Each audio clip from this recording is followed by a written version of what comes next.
নমস্কার বন্ধুরা, আশা করি আপনারা সবাই অনেক অনেক ভালো আছেন। আর আজকে আপনাদের সামনে নিয়ে আসছি আপনার Xiaomiর তরফ থেকে Xiaomi Poco X5 Pro।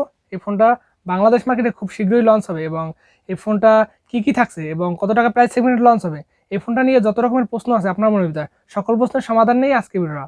তো অবশ্যই ভিডিওটাতে একটা লাইক দিবেন এবং চ্যানেলে যদি নতুন হয়ে থাকেন তো সাবস্ক্রাইব করে দিয়ে ভিডিওটা উপভোগ করুন। তো চলুন দেখে নেওয়া যাক যে এই ফোনটাতে কি থাকছে। তো ফার্স্টেই আমরা বডি ফ্রেম রেট থেকে শুরু করব, লাস্টে গিয়ে প্রাইস এবং আমার পার্সোনাল ওপিনিয়ন কি সেটা আপনাদের বলে দেবো।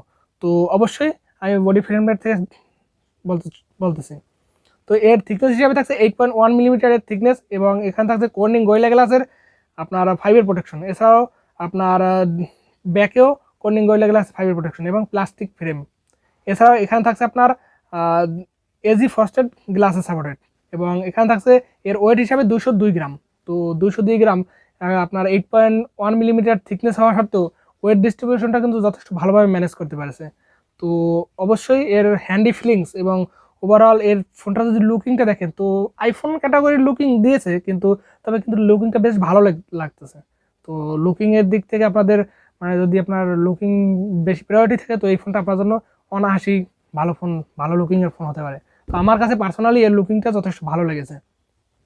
এবং এর ডিসপ্লে হিসেবে থাকছে আপনার এর সাইজ হচ্ছে 6.67 ইঞ্চির একটি 107M কালার্সের। এছাড়াও থাকছে এখানে টাইপ হিসেবে থাকছে সুপার অ্যামোলেড ডিসপ্লে, যেটা স্যামসাং এর তৈরি করা। সুপার অ্যামোলেড আপনারা জানেন যে স্যামসাং এর ডিসপ্লে, তো এটাও 16M কালার্সের। এই ডিসপ্লেটার রেজুলেশন হিসাবে থাকছে 1000x2400 পিক্সেল এবং পিপিআই হিসাবে থাকছে আপনার 395 পিপিআই ডেন্সিটি এবং একটি 20:9 অ্যাসপেক্ট রেশিওর আপনার 86.0% স্ক্রিন টু বডি রেশিওর আপনার কর্নিং গরিলা গ্লাস 5-এর প্রোটেকশন দ্বারা।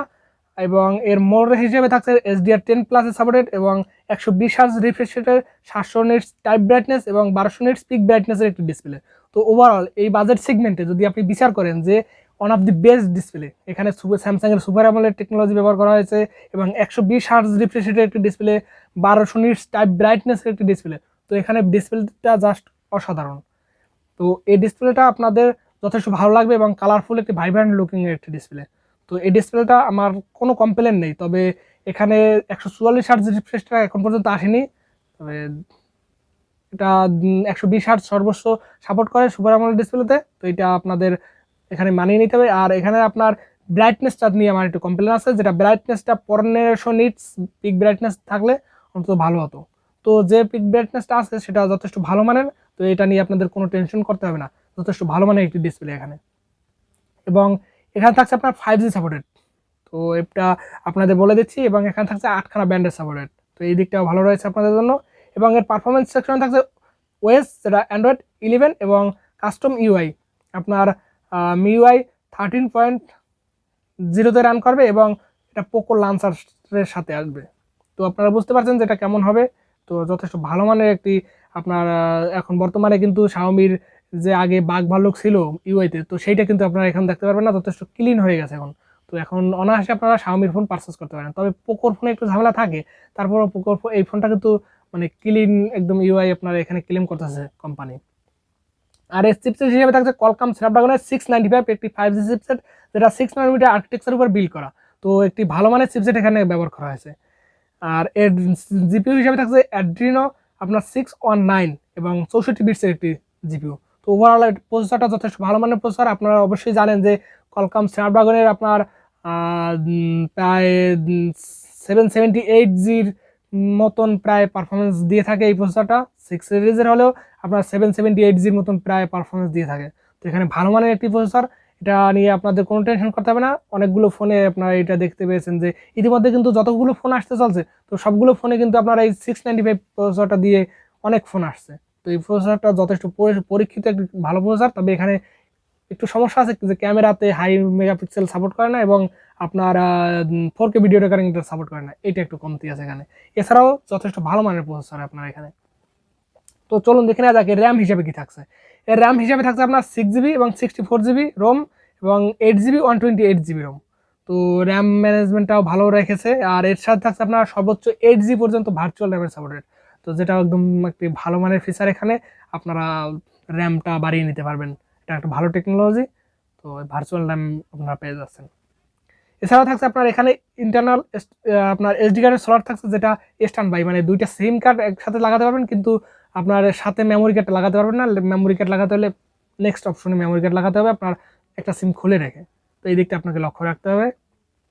এছাড়াও চলুন দেখে নেওয়া যাক ক্যামেরাতে কী থাকবে। এর প্রাইমারি ক্যামেরা যেটা ব্যাক ক্যামেরা, সেখানে থাকছে 108 মেগাপিক্সেলের মেইন সেন্সর, যেটা এর আগের ফোন পোকো এক্স প্রো প্রোতেও 108 মেগাপিক্সেলের সেন্সর ছিল, আর এই 695 প্রসেসরটাই ছিল। তো এখানে অনায়াসে 108 মেগাপিক্সেলের সেন্সরটা যথেষ্ট ভালো মানের সেন্সর, তবে এখানে কিন্তু এই 108 মেগাপিক্সেলটা সাপোর্টই করে না। তো কীভাবে দিয়েছে জানি না।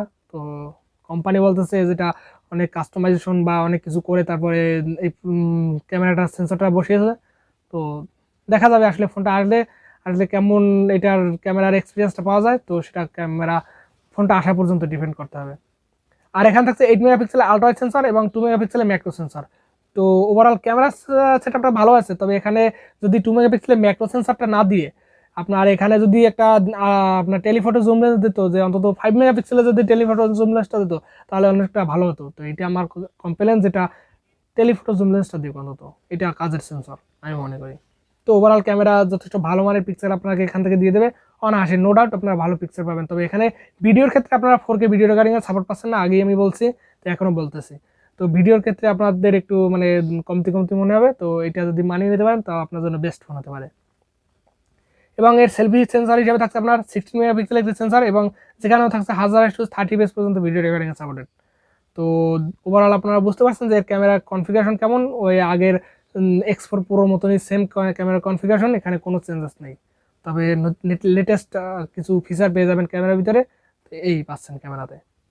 তো চলুন দেখে নেওয়া যাক এর কানেক্টিভিটি হিসেবে কি থাকছে। এখানে থাকছে ওয়াইফাই 6 এর supported, dual band hotspot supported, এবং আপনার ব্লুটুথ 5.1, আপনার NFC সাপোর্টেড, এবং USB type C port, OTG supported, এবং আপনার ব্রাউজার্স HTML5 এর সাপোর্ট থাকছে, FM রেডিও সাপোর্ট থাকছে না এখানে। তো ওভারঅল কিন্তু কানেক্টিভিটিটা যথেষ্ট ভালো মানের রেখেছে। তো কানেক্টিভিটিটা যথেষ্ট ভালো, আমার পছন্দ হয়েছে। তবে এখানে ব্লুটুথ 5.2 এর যদি সাপোর্টটা থাকতো তাহলে অনেকটা ভালো হতো। তো চলুন দেখে নেওয়া যাক এর সেন্সর হিসেবে কি থাকছে। এর সেন্সর হিসেবে থাকছে ফিঙ্গারপ্রিন্ট সেন্সর, যেটা under display optical fingerprint sensor. তো আন্ডার ডিসপ্লে অবশেষে দেখা গেল Xiaomi under display fingerprint sensor ব্যবহার করতেছে, মানে বাজেট ক্যাটাগরি ফোনে। বাজেট বলতে মানে আপনারা বুঝতে পারছেন যে কেমন ফোন হতে চলছে এখানে। তো এই ফোনে আসলে আগে আপনারা দেখতে পাচ্ছেন যে সাইড মাউন্টেড ফিঙ্গারপ্রিন্ট সেন্সরটা ব্যবহার করতো। তো এখানে কিন্তু এইটা আপডেটটা নিয়ে এসছে যে আপনার under display optical fingerprint sensor ব্যবহার করা আছে। তো এটা আমার কাছে যথেষ্ট ভালো লেগেছে। এছাড়াও এখানে সকল ধরনের সেন্সর অ্যানাবেল আছে, যেমন আপনার GPS sensor, lidar sensor, proximity sensor, compass sensor, জাইডো ইএস সেন্সর, লাইডার সেন্সর, যত ধরনের সেন্সর সবগুলো আছে, এবং ফেস আনলক পর্যন্ত আছে। তো সেন্সর নিয়ে আপনাদের কোনো টেনশন করতে হবে না, গেমিং আপনারা উড়াদুরা গেমিং করতে পারবেন, নো টেনশন। তো চলুন দেখে নেওয়া যাক এর সাউন্ড হিসেবে কি থাকছে। এখানে সাউন্ড হিসেবে থাকছে আপনার স্টোরিও স্পিকার, যেটা 24 বিট ইন্টু আপনার 192 বিটস অডিও রেকর্ডিংয়ের সাপোর্ট থাকছে এখানে। তো অডিও সেকশনে আপনার এখানে ডুয়েল স্টোরিও স্পিকার পাচ্ছেন, যেটা যথেষ্ট ভালো মানের। আপনার অডিও যেটা হারমান কার্ডেনের সাপোর্ট স্পিকার, সেইটা থাকছে এখানে। তো আপনারা এখানে আউটপুটটাও ভালো পেয়ে যাবেন অনায়াসে। তো চলুন দেখে নেওয়া যাক এর ব্যাটারি হিসেবে কি থাকছে। এর ব্যাটারি হিসেবে থাকছে টাইপ, যেটা লিথিয়াম পলিমার নন রিমুভেবল একটি 5000 mAh এর ব্যাটারি, আর যার সাথে থাকছে চার্জিং, যেটা চার্জার 67 ওয়াটের একটি ফাস্ট চার্জার। তো 67 ওয়াটের একটি ফাস্ট চার্জার দিয়ে এই ফোনটাকে চার্জ করতে 50% চার্জ 15 মিনিটে, এবং 100% চার্জ 42 মিনিটে। তো এটা একটা ভালো দিক। তো আশা করি আপনাদের ওভারঅল কনফিগারেশনটা পছন্দ হবে। তো আমার কাছে একটি বেস্ট কম্প্যাক্ট প্যাকেজ মনে হয়েছে। তো আপনাদের কাছে কেমন লাগলো অবশ্যই কমেন্ট করে জানাবেন, এবং ভিডিওতে কোথাও কোনো ভুল ত্রুটি হলে ক্ষমা সুন্দর দৃষ্টিতে দেখবেন। এছাড়াও আপনার এই ফোনটার প্রাইসটা বাংলাদেশ মার্কেটে কত টাকা বাজেট সেগমেন্টে লঞ্চ হতে পারে, তো সেইটা সম্পর্কে আমি আপনাদের ধারণা দেবো। তো এই ফোনটা আপনাদের বাংলাদেশ মার্কেটে প্রায় অফিসিয়াল মার্কেটে যখন আসবে, তখন যদি আসে অফিসিয়ালি, তাহলে 25 থেকে 30 হাজার টাকা বাজেট সেগমেন্টের ভিতরে লঞ্চ করা হবে। তো এটা যদি আপনি আনঅফিসিয়ালি পারচেস করেন, তো প্রাথমিক অবস্থায় 30-32 প্রাইস থাকবে। তো পরে আপনারা এটার প্রাইস ড্রপ করে 20-22 হাজার টাকা বাজেট সেগমেন্টে পেয়ে যাবেন। তো এই 20-22 হাজার টাকা বাজেট সেগমেন্টে যদি আপনারা পেয়ে যান, তো অবশ্যই আপনার জন্য বেস্ট ফোন হতে চলছে। তো আপনারা অবশ্যই এই ফোনটা পারচেস করতে পারেন। তো যদি 20-25 হাজার টাকা বাজেট সেগমেন্টের ভিতরে পেয়ে যান, তো আমি বলবো এই ফোনটা যথেষ্ট ভালো মানের প্যাকেজ। তো আপনারা অনায়াসে নিতে পারেন। তবে পোকোর ফোন আপনারা একটু বুঝে শুনে নেবেন, টাকা আপনার, বিচার বিবেচনা আপনার। তো অবশ্যই ভিডিওটা যদি ভালো লাগে, আবার বলতেছি সাবস্ক্রাইব করে পাশে থাকবেন।